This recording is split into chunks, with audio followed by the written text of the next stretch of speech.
Asa basi, ili ujulikane kwamba wewe ni mzee wa kanisa, ili uonekane ya kwamba wewe ni mzee wa kanisa kweli, hauhitaji kuwapiga watu mikwara, sijui huyu mtoto hatabatizwa. Uhitaji kelele nyingi, japokuwa tunahitaji kuwa na msimamo. Tunahitaji kuwa na msimamo kwenye taratibu na kanuni tulizowekewa, lakini hatuhitaji kuwa na kelele nyingi. Hatuhitaji kufokea watu. Hatuhitaji kugombeza, kutisha watu na mikwara ya mwilini.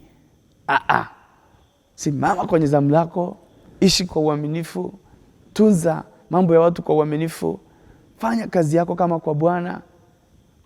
Wasipokutambua, siku umestaafu watasema mzee alikuwa gani mama nani bwana? Ilikuwa asubuhi anakuja, anatuamsha, anatuombea. Watakutambua. Matunda yako watakutambua hata baadaye.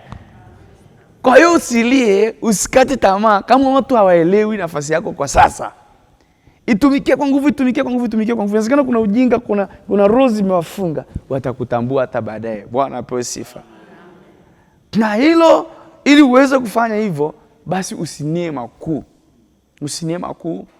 Usiwaze kutukuzwa, usiwaze kuonekana, waza Yesu aonekane.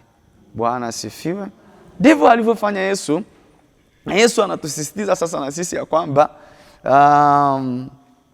tumepaswa kuwa watumwa kama tunataka kuwa wa kwanza. Haleluya.